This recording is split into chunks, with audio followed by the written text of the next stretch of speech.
Hello everyone, আমি ঝুমুর। আমার নতুন একটি ভিডিওতে আপনাদের সকলকে অনেক অনেক ভালোবাসা। তো আজকে ছিল মেয়ের স্কুলের অ্যানুয়াল স্পোর্টস ডে 2025-এ।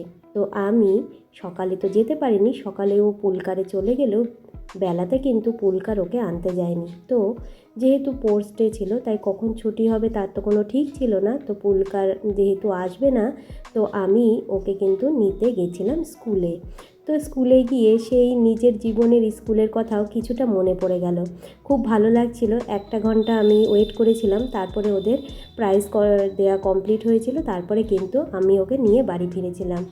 তো রাস্তায় যখন বেরিয়েছিলাম, একটা সেলফি তুলব না এটা কি হতে পারে, রাস্তায় বেরিয়েই সবার আগে একটা সেলফি তুলে নিজের মনটাকে আরেকটু বেশি খুশি করে নিলাম। তবে স্কুলে গিয়ে আজকে কিন্তু অনেক দিন পরে আমি স্কুলে গেলাম এবং মেয়ের স্কুলে গিয়ে আজকে কিন্তু বেশ ভালো লাগছিল। নিজের পুরনো স্কুলের স্মৃতিগুলো একটু একটু মনের কোণায় খোঁচা দিচ্ছিল। তো স্কুলে যাওয়ার আগে আজকে তো আমাকে রান্নাবান্না কমপ্লিট করতেই হয়েছে। তো আজকে কি কি রান্নাবান্না করেছিলাম সেটাই এখন দেখাবো। তো আজকে ছিল দেশি চিকেন। এর আগের দিন 2 রকমের চিকেন এসেছিলো, পোলট্রি চিকেনও এসেছিলো, দেশি চিকেন এসেছিলো। তার ভিতরে আমি তো পোলট্রি চিকেনটা দিয়ে বিরিয়ানি করেছিলাম। তো দেশি চিকেনটার ম্যাক্সিমাম পরিমাণটাই রয়ে গেছিলো, প্রায় 1 কেজি 700 গ্রাম মতো এনেছিল। তো বেশিটাই এখানে রয়ে গেছিলো, সেটাই কিন্তু আজকে আমি কষিয়ে কষিয়ে রান্না করেছিলাম সকালবেলা। তো এখানে দেশি চিকেনটা যখন করছিলাম, মশলা বলতে বেসিক মশলাই সবই দিয়েছি, জিরে গুঁড়ো, ধনে গুঁড়ো, একটু শুকনো লঙ্কা, গোলমরিচ। তবে যেহেতু এটা পোলট্রি চিকেন নয়, দেশি, তাই এখানে কিন্তু আমি মশলার পরিমাণটা একটু বেশি দিয়েছিলাম, কারণ এর একটা স্ট্রং ফ্লেভার আছে যেটা পোলট্রিতে অতটা থাকে না। তো এটাতে মাংসটার টেস্টটা আমার মনে হয় অনেকটাই বেড়ে যায়। তো আমি তার জন্যই এখানে কিন্তু একটু বেশি পরিমাণে মশলা দিয়েছিলাম। তো ভালো করে কষিয়ে নিয়ে আমি এখানে জল দিয়ে দিয়েছিলাম যাতে এটা ভালো করে ফুটে যায়।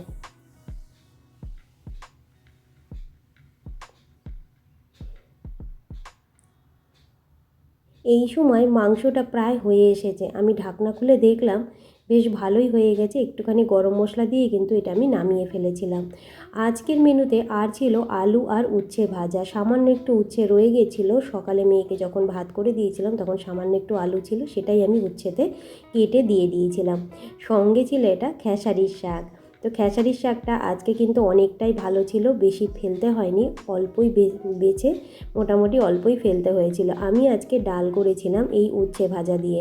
আজকে ছিল মটর ডাল, সোমবারে দিয়েছিলাম জিরে, শুকনো লঙ্কা আর একটুখানি আদা। তবে আদাটা চিপে যখন আমি মটর ডালটা প্রেশার কুকারে সেদ্ধ করেছিলাম তখন কিন্তু আদাটার রসটা আমি ওই প্রেশার কুকারেই দিয়ে দিয়েছিলাম, আর জাস্ট ড্রাই অংশটাই কিন্তু আমি এখানে তেলে দিয়েছিলাম। তারপরে আমি ডালটা সোমবার দিয়ে দিয়েছিলাম, আর নামানোর আগে দিয়েছিলাম একটুখানি ভাজা ধনে গুঁড়ো।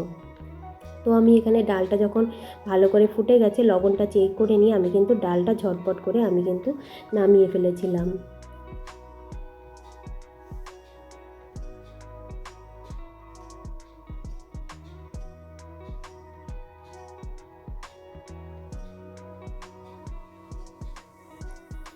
ডালটা নামানোর পরে আমি তার মাঝখানেই কিন্তু শাকগুলো ভালো করে কুচি কুচি করে কেটে নিয়েছিলাম।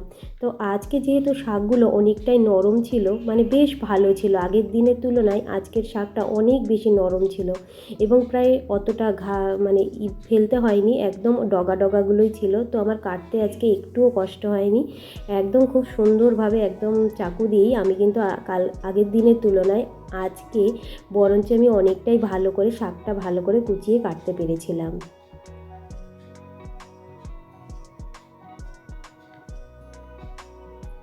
আজকের শাকটা আমি করেছিলাম, বড়ি তো দিয়েছিলাম, তবে বড়িটা যখন আমি শাকটা বসাচ্ছিলাম তখন বড়িটা ভেজে তুলতে আমার একদমই খেয়াল ছিল না।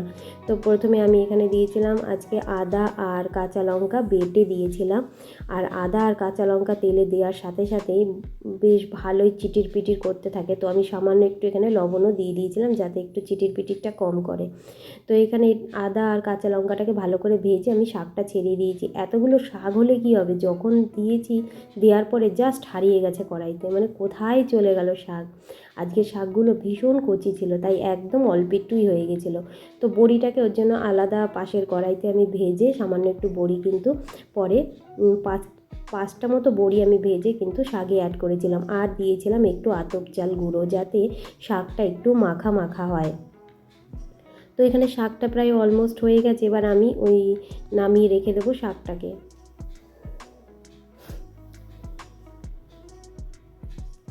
এখন তো শীতকাল চলছে, প্রতিদিন রোদে একটু বালিশ কাঁথা রোদে না দিলে শুতে একটুও ভালো লাগে না, তাই রান্নাবান্না শেষ করে আমি কিন্তু ওদিকে চলে গেছিলাম বালিশ কাঁথাগুলো রোদে দিতে।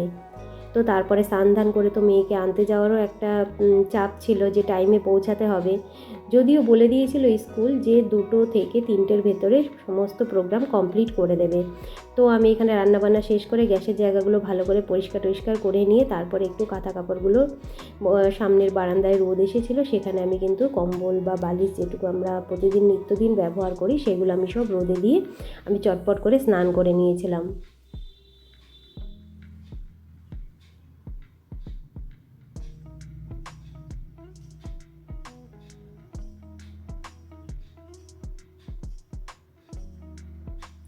তো আজকে দুপুরের মেনুতে ছিল গরম গরম ভাত, সঙ্গে ছিল খেসারি শাক ভাজা বড়ি দিয়ে, আলু উচ্ছে ভাজা, সঙ্গে ছিল মটর ডাল উচ্ছে দিয়ে, আর ছিল দেশি কষা চিকেন।